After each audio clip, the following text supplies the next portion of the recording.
into the Siberia, I don't know, but then they retreated. And when my old man was discharged from the service, he went to Chicago to his old buddy that helped him out after he escaped from the reform school, and my mother happened to be there. And he saw my mother and he says, "I want to marry her." So they got married almost a contract, because my mother at that time was an indentured servant. My mother was from the central southern part of Lithuania, and she said on Sunday she can hear the bells ringing in Germany.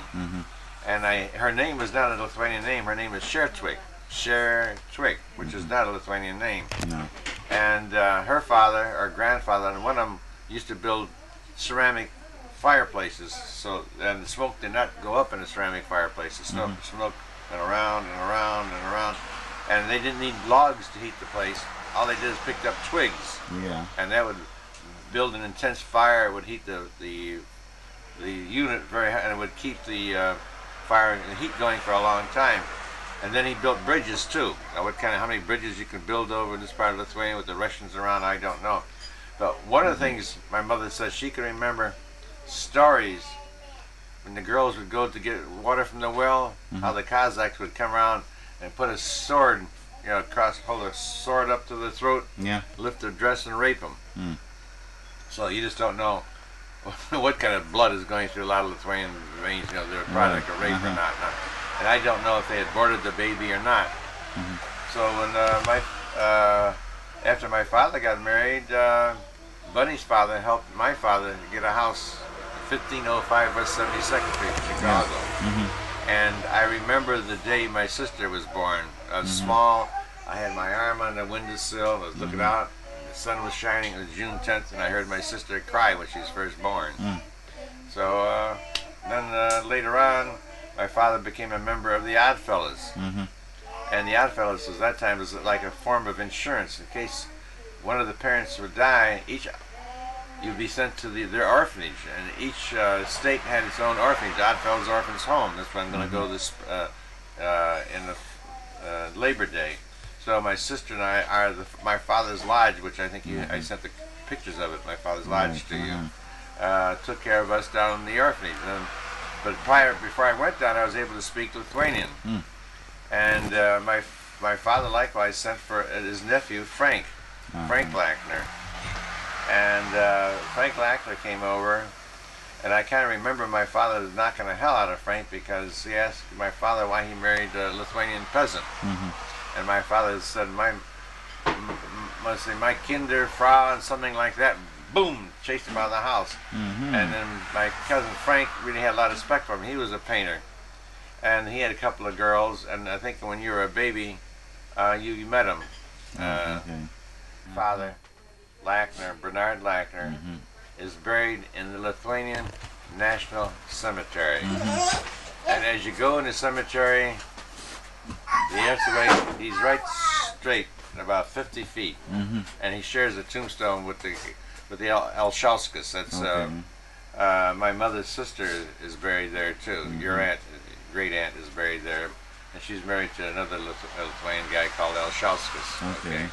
But my father's name is registered in the cemetery logbook, so it'd be very easy to find him. And he's out there by 79th and Archer, which is the Lithuanian National Cemetery. It's easier to get there if you take 87th Street to Keene Avenue, turn right, and then leads right to the Lithuanian National Cemetery. Or else when you come here next time, we'll go out and check it out for you and video it. Well, anyway, when my father passed away, just a little bit before the Depression, and what he did, he was working on an elevator, and I don't know if he turned the electric off or he forgot to turn the electric off, but someone pushed the button for the elevator, and I don't know if it went up or down, but he was bending over the elevator fixing something, and as the elevator went up, his body got cut in two. And Bunny had to go there and pick up the pieces as a young man. He fell down where all the gears and whatnot were, and so that's where he's buried. In those days, they used to have the caskets in the living room, and I think somewhere there's some pictures of him, the casket in the living room. I think you may have now. I'm not sure where they are. And Labor Day, when Labor Day and the various holidays used to come around, we used to go to Lithuanian National Cemetery, and we enjoyed ourselves. We had a picnic. My mother used to make kielbasa, and you know, you've tasted some of my mother's cooking. Grandma was cooking kielbasa, kapusta, and kugilas. Right. And everybody used to be crazy for Mom's kielbasa. And no one else would bring anything. Just my mother would bring the stuff over because she didn't mind it, but after a while she got tired of me taking advantage of it. And then when I got married, and then you came along, and you lived quite a bit with Grandma out there on the beach. Right. You two used to go beach hunting. You had a wall full of sunglasses, your treasuries that you used to find on the beach. Remember those days? Yeah. Then you lived on over there in Town Line Road. How you painted your room, you hung it up with your bottles and whatnot. Ollie had his room, and you had your room. It was rather nice for you guys. And you used to spend the whole summers up there. Right, the whole summer. All summer. It was beautiful. Then as far as you're concerned, yeah. As far as I know I learned about your background is that when the Lincoln family, part of it moved north to Illinois, southern Illinois, Alton, right in through there. Your other part of the family moved across the Mississippi River to Joplin, Missouri. And so happened that they were young, and in the covered wagon was a young black girl, about 13 or 14 years old. I guess the boy wasn't too much older, and had intercourse or raped her, whatever you want to call it. It's hard to say when you know, kids get together in a covered wagon. And this is your great-grandmother in Joplin, Missouri. And your mother, your grandmother used to remember as a young girl that some of her relatives used to come in town. They were part Indian and part black. It's the funny thing about it, they'd have shiny black hair. Straight hair. Not bad hair, but straight hair. And no matter how drunk they got, they always were able to give her a dime. And I don't know how many relatives. And this is something I wanted, you know, when we went through Missouri, you know, for you to meet them. You have a lot of kin in Missouri, but the only one person knows is your mother. And then we went on the other side of Missouri, Lawrence, Missouri. Your on your father's side, your great-grandfather or great-great-grandfather came from Richmond, Virginia. And there were people, religious people, who did not believe in slavery, but they were from the South, so they brought their slaves with them, or their ex-slaves with them.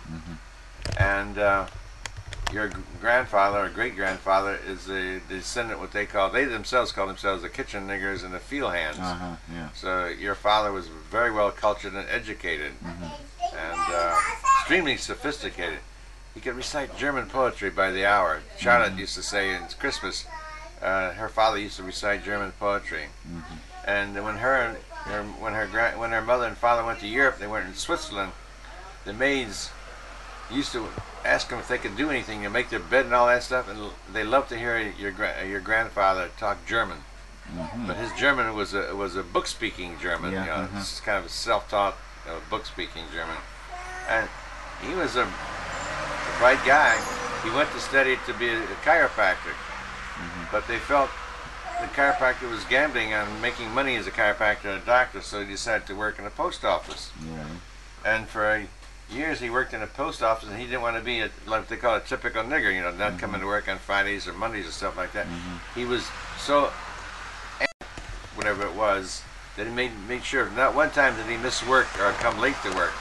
But and he was one of the first guys to join the NAACP. But the thing that amazed me, when they had some plumbing problems, they hired a white guy. And I asked him, why did you hire a white guy? Why didn't you hire a black guy? Oh, you can't trust a black guy. And here they see, you know, he's in NAACP. And this is where a lot of these kind of people, where there are a lot of black tradesmen looking for work and stuff like that. And half the time these so-called educated blacks, like your grandfather, would hire white tradesmen. And I found this extremely ironic, because I knew one guy I worked with Bunny, was a plasterer and a brick mason. His specialty was fireplaces, and he said he had a hard time getting in union and whatnot. And yet, look what this Negroes did in the South. They built the South. The slaves went, all the buildings, everything like that. They built the South. And yet, then when they come here, well, then your grandfather was not a product of the South. He's a product of Missouri. So it's hard to say what his background is like. No, it's hard to say. And so here you are. Right, here I am. Here you are. And now the cycle started all over again. Your son is just like you were, almost at the same age. Yeah, it looks just like me and everything. Yeah, the profile. So not too much of the face, but the profile is exactly your profile. Right. And same everything. Same. Even your actions. And so willing to he's like you, so willing and wanting to make friends. But you notice Camille didn't want to make friends with anybody. Yeah. And Francesca was rather amicable. She was social. But Carmio's antisocial. She's a loner. Yeah. And I don't know how she's going to be interesting to see how everybody turns out. See how the personalities are being developed now? You can almost tell right now how they're going to be. Yeah. There's that little computer chip back there in the pituitary gland that tells them how they're going to behave and whatnot. Right. Yeah, I'm just very friendly, but he's also, he doesn't let anybody mess with him. He hits back real hard. This is you've been over backwards to make friends. But he's kind of young yet, so I just don't know how he's going to be when he's 4 or 5. But too, I remember one time, and you probably remember that when you were in Lake Meadows, that you invited 2 kids around that lived next door to you. They came over and broke the toys. Yeah. Remember I gave you a spanking instead of them? Yeah. I said, this is what you get for being too friendly. I wanted to break you of it. Right. Do you still remember? I think I remember. Yeah, I said you can say hello, be friendly to everybody, but be careful of making friends. Not that you can't make friends, but don't buy their friendship. Don't go over backwards, but be polite. Say hello, goodbye, and whatnot. And if you don't like it, keep it to yourself, but always be polite. Right. And that's you. So some of it stuck to you. Right. I just hated to give you a spanking because you didn't do anything wrong. Right. But I hated to give you a spanking. But I decided, I wanted to shock these little brats. The only way I could shock them is to spank you. So I blamed you for letting them break the toy. That you did not remove the toy from them. Yeah. And one time I spanked you and Ollie. You and Ollie on the beach. And I told you to come. Remember? I go boom, boom. Ollie still remembers that. Oh yeah. I didn't show any preference. Right. Yeah, I remember